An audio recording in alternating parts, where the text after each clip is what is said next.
অনেক মানুষ বছরের পর বছর কোষ্ঠকাঠিন্য, গ্যাস, পেট ফাঁপা, অর্শ বা হার্নিয়ার মতো সমস্যায় ভুগে থাকেন। কেউ ঠিক মতো পেট পরিষ্কার করতে পারেন না, আবার কেউ পেটের নিচে ভারী ভাব বা ফুলে ওঠার মতো সমস্যা অনুভব করে থাকেন।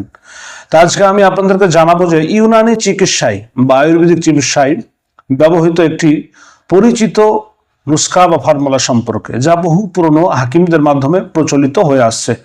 তবে শুরুতে একটি গুরুত্বপূর্ণ কথা বলে রাখি যে হার্নিয়া গুরুতর সমস্যা হয়। যখন আপনার গুরুতর হবে তখন কিন্তু আপনার একজন ইউনানি চিকিৎসকের পরামর্শ অবশ্যই দরকার।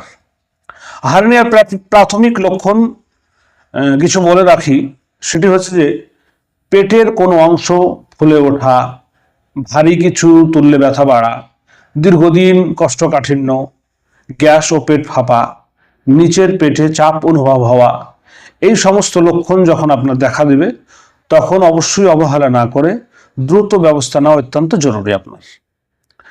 প্রথম ইউনানি নুস্খা যেটা বলবো সেটি হচ্ছে যে কোষ্ঠকাঠিন্য ও বায়ু দূর করার জন্য এই ফর্মুলাটা ব্যবহার করা হয়। বিশেষ করে যারা ইউনানি হাকিম তারা কিন্তু এটি ব্যবহার করে থাকে।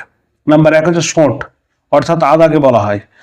160 গ্রাম আদা, তুরবুজ সাদা 80 গ্রাম, মুসাব্বার 80 গ্রাম, ফারফিউন 40 গ্রাম, রেওয়ান আসারা 40 গ্রাম, রেওয়ান খাতাই 40 গ্রাম, রেওয়ান চিনি 40 গ্রাম, রিঠার খোসা 40 গ্রাম। সব উপাদান ভালোভাবে গুঁড়ো করে সফুফ তৈরি করতে হবে। এর ব্যবহারের নিয়ম হচ্ছে রাত্রে খাবারের পরে আপনি 1000 মিলিগ্রামের একটি ক্যাপসুল আপনি নিতে পারেন বা হাফ চামচ নিতে পারেন। যদি বেশি সমস্যা হয় তাহলে আবার পুনরায় তার পরের দিন সকালে নাস্তার পরে আপনি আরো হাফ চামচ নিতে পারেন।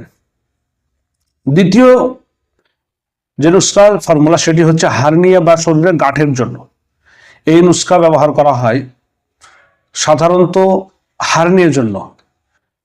নাম্বার 1 হচ্ছে শোঁঠ, অর্থাৎ আদা, শুকনো আদা বলা হয় যাকে। শোঁঠ 40 গ্রাম, রেওয়ান খাতাই 25 গ্রাম, নওশাদা ঠিকরি 25 গ্রাম, গোলমরিচ 10 গ্রাম, সোনা পাতা 100 গ্রাম। সবগুলো একসঙ্গে গুঁড়ো করে সাফুফ তৈরি করতে হবে, অর্থাৎ গুঁড়ো করে পাউডার তৈরি করতে হবে। এটা ব্যবহারের নিয়ম হচ্ছে যে আপনি হাফ চামচ সকালবেলায় এবং সন্ধ্যাবেলায় খাবারের পরে আপনি পানি দিয়ে ব্যবহার করুন। তবে যদি আপনি এই পাউডারগুলো তৈরি নিতে চান তাহলে আমাদের কাছে পেয়ে যাবেন। অবশ্যই আমাদের কমেন্ট সেকশনে আপনি লিখে পাঠিয়ে দিন বা আমাদের সঙ্গে যোগাযোগ করুন। তবে গুরুত্বপূর্ণ সতর্কবার্তা বলি যে এই ধরনের যেসব ভেষজ ওষুধ আছে এবার সবার জন্য সমান উপযোগী কিন্তু নাও হতে পারে। কিভাবে? যেমন ধরেন গর্ভবতী নারী, অতিরিক্ত দুর্বল ব্যক্তি, কিডনি বা লিভারের রোগী, যাদের পাতলা পায়খানার সমস্যা আছে তাদের জন্য অবশ্যই চিকিৎসকের পরামর্শ নিয়ে ব্যবহার করতে হবে। দেখুন, শুধু ওষুধ নয়, জীবনযাপন জরুরি। তো কোষ্ঠকাঠিন্য, হার্নিয়া সমস্যা কমাতে আপনাকে নিয়মিত হাঁটুন, পর্যাপ্ত পরিমাণে পানি পান করুন, অতিরিক্ত ঝাল ও ভাজা পোড়া কম খান, দীর্ঘ সময় পেট চেপে বসে থাকবেন না, ভারী জিনিস তলা থেকে এড়িয়ে চলুন। ইউনানি চিকিৎসায় শরীর পরিষ্কার রাখা ও হজম শক্তি ঠিক রাখাকে অত্যন্ত গুরুত্বপূর্ণ মনে করা হয়। তবে মনে রাখবেন যে প্রাথমিক অবস্থায় যদি আপনি সচেতন হন তাহলে অনেক বড় সমস্যা থেকে আপনি কিন্তু বাঁচতে পারবেন। তাই বন্ধুরা, সুস্থ থাকুন, সচেতন থাকুন এবং যে কোনো চিকিৎসা গ্রহণের আগে অভিজ্ঞ ইউনানি চিকিৎসকের পরামর্শ নিন। বন্ধুরা, যদি ভিডিওটি ভালো লেগে থাকে তাহলে লাইক করুন, শেয়ার করুন এবং আমার চ্যানেলটি সাবস্ক্রাইব করুন। আবার দেখা হবে আরো একটি স্বাস্থ্যমূলক ভিডিও নিয়ে। ধন্যবাদ।